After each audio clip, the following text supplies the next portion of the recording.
দেখুন, ক্যানিং পূর্ব এবং ভাঙড়ের মানুষ অত্যন্ত খুশি হয়েছে, আনন্দিত হয়েছে। একদম কি বলবো, তোলাবাজ গুন্ডার হাত থেকে সমাজের সর্বস্তরের মানুষ মুক্তি পেয়েছে। হিন্দু, মুসলমান, দলিত, আদিবাসী সবাই এরা শান্তি পেয়েছে। কারণ এত গরম ছিল শওকত মোল্লার মধ্যে, কয়লার আগুনের মতো যেন দাউ দাউ করে জ্বলছিল। এখন যেন তুফান আইলার মতো ঝড়ের পানি আসলো, আর বরফের মতো মানুষ ঠান্ডা হয়ে গেল, শান্তি পেয়ে গেল। তাই আজ ক্যানিং পূর্ব এবং ভাঙড় সহ সর্বত্র মানুষ মিষ্টি বিল্লি করছে, আনন্দে কাঁদছে, কেউ বাতাসে বিল্লি করছে, পয়সা নেই, ছুটছে, খুব আনন্দতে আছে আজকের মানুষ। কারণ এই শওকত মোল্লার নিঃশ্বাসটা এত ভয়ঙ্কর গরম ছিল, এত ভয়ঙ্কর খারাপ ছিল যে তার বিনা অনুমতিতে একজন কথা বলতে পারতো না। আপনারা দেখেছেন জীবনতলার পার্টি অফিসে বসে 18 বছরের ছেলে, 15 বছরের ছেলে, যারা কথা বলার ভালো করে জ্ঞান হয়নি, সে কি বলতে গিয়ে কি হয়েছে তাকে ফোন করে এই শওকত মোল্লা ডাইরেক্টলি বলছে, এই তুই কার ছেলে রে, কোথায় আছি রে, তোর মাকে এই করবো, তোর বাপকে এই করবো, তোর গোষ্ঠীর এই করবো, আমি যাচ্ছে কোনে। ঠিক এইরকম তার ল্যাঙ্গুয়েজ ছিল। আজকের সেই জায়গা থেকে তো মানুষ মুক্তি পেয়েছে, ব্যক্তিগত প্রত্যেকটা মানুষ স্বাধীনতা পেয়েছে। এর থেকে বড় আনন্দ আর কি হতে পারে? এই শওকত মোল্লা অনেক গোলাবাজি করে বলেছিল যে আমার নামে কোনো মামলা নেই, কোনো থানায় কেস নেই। আরে কেস তো হবে কি করে? আপনার বিরুদ্ধে অভিযোগ আনলে থানায় নিত না।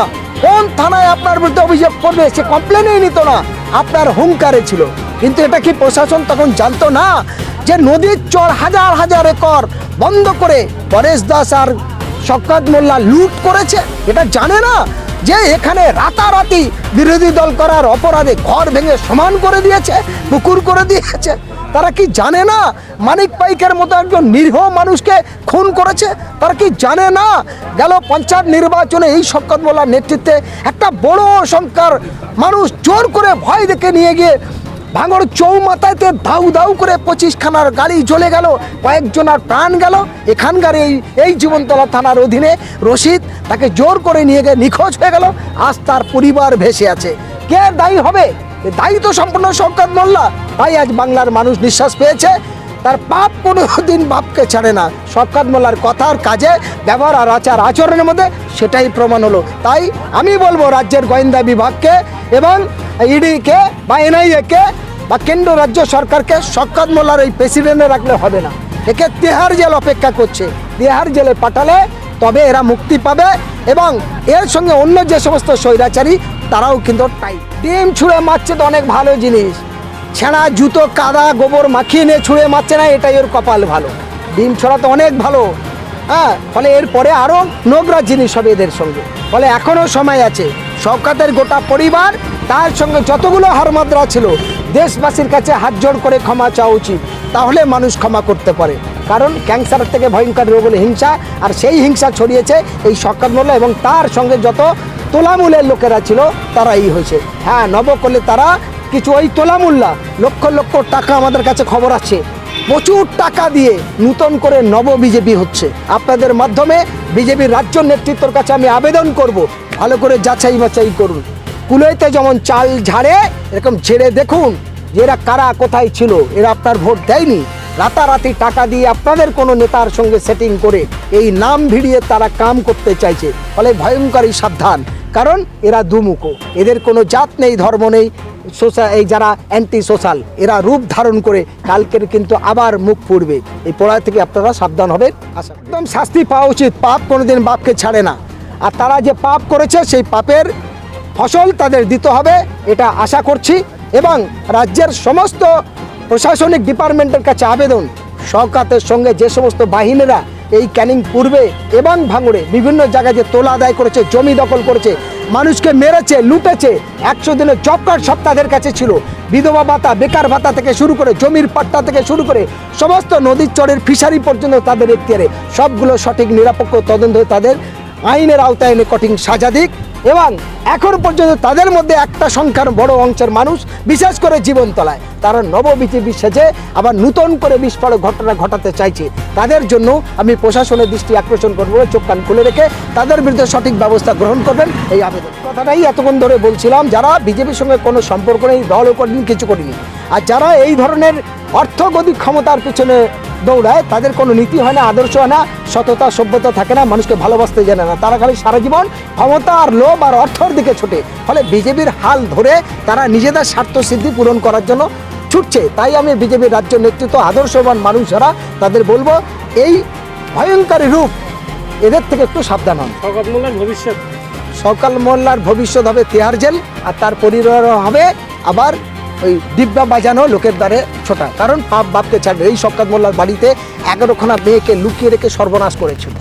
যেখানে টালিগঞ্জ তার মেয়ের বাড়ি ছিল এবং এখানে ছিল, তার মধ্যে একটা মেয়ের বাড়ি ছিল ক্যানিং রামচন্দ্রখালী, বাসন্তী রামচন্দ্রখালী। সেখান থেকে সে কান্নাকাটি করে। আমি তার ঘটনা নিয়ে তৃণমূলের সকল নেতৃত্ব জানাই, বাসন্তী আইসিকে জানাই, তারপরে টাকা পয়সা দিয়ে রফা হয়। ফলে জীবনতলায় এরকম আশঙ্কা ছিল। আমি বলবো যে বোন, যে মায়েরা এখনও ছিল, আর ভয় করার কোনো কারণ নেই। প্রকাশ্য এসে লিখিত অভিযোগ থানায় করুন।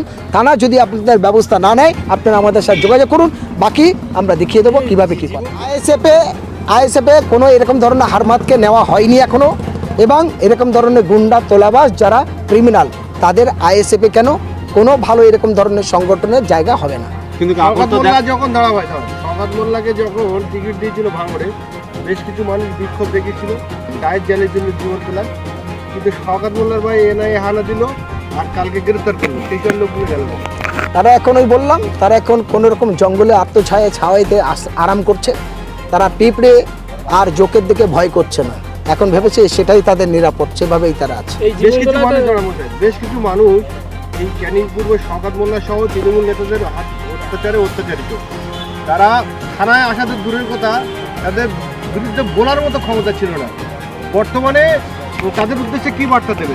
তাদের একটাই আবেদন রাখবো, সাহস আর সততা রাখুন। মানুষ বাঁচতে গেলে ঝড়, বৃষ্টি, তুফান, রোদ সব কিছু সহ্য করতে হয়। তা এতদিন সহ্য করেছেন, এখন আপনাদের সময় এসেছে। আপনারা থানায় গিয়ে লিখিত কমপ্লেন করুন।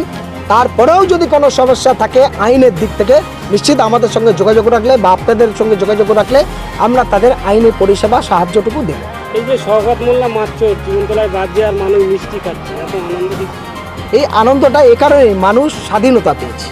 1947 সালে 15 আগস্ট দেশ একরকম স্বাধীন হয়েছিল, আর তখন ইংরেজ, ব্রিটিশ, আর তাদের থেকে ভয়ঙ্কর রোগ হলো এরা মানুষের রক্তও খায়, মাছও খায়, বালিও খায়, ইটও খায়, সব খায়, যা পায় তাই খায়। তাই এদের কোনো সভ্যতা নেই। এরা দেখতে মানুষ, কিন্তু অ্যাকচুয়ালি এরা জানোয়ারের থেকেও অধম খারাপ। তাই মানুষ এখন আনন্দ পেয়েছে বলে এগুলো করছে। শওকত মোল্লা কি মাছ চুরি করেছে, এটা কি সত্য? শওকত মোল্লা কে ছিল? শওকত মোল্লা ছিল তো একজন ঘেরের দরওয়ানি করত। তারপর 1200 টাকা মাইনেতে কাজ করতে জীবনতলা কে না জানতো। তারপর হেদে মৌখালি থেকে ক্যানিং যাওয়ার কোনো রাস্তাই ছিল না। মাছ নিয়ে যারা কাটাতে দিনে যেত, তাদের মাছ তো লুট করতো আর বিক্রি করতো। তারপরেই তো আজ মাছ চোর ভাইরাল হলো। সিপিএমের হাত ধরে, হাতে পায়ে ধরে একটা সমিতি টিকিট পেল যে বেকার ঘুরবে ছেলেটা, রেজ্জাক মোল্লার ব্যাগ আর বোম বন্ধু কতদিন বই। সেই সাহায্য করার পরে আজকে ভয়ঙ্করী রূপ তার ধারা পড়েছে। অসংখ্য এখনো সঠিক তদন্ত হলে তার বিভিন্ন লোকের থেকে প্রচুর অস্ত্রশস্ত্র উদ্ধার হবে, এটা আমাদের। কিন্তু উনি তো বললো যে আমার বাপের 50 বিঘা জায়গা জমি, আমি কেন করতে যাব? বাপের 50 বিঘা জমি বলেই তো 1200 টাকা পরের ভারে ঘেরে দরওয়ানি করতো। বাপের 50 বিঘা জায়গা ছিল বলে সে মূর্খ ভুয়াভাবে ক্যানিং মুক্ত বিদ্যালয়তে ভুয়া সার্টিফিকেট তৈরি করেছে। যদি সত্যিকারের বাবার অর্থ থাকতো, তাহলে জাল সার্টিফিকেট, দুটো সার্টিফিকেট তৈরি করতো না। একটা মাদ্রাসার জাল সার্টিফিকেট, একটা স্কুলের ক্যানিং মুক্ত বিদ্যালয়ের জাল সার্টিফিকেট। অ্যাকচুয়ালি সে কী জানে?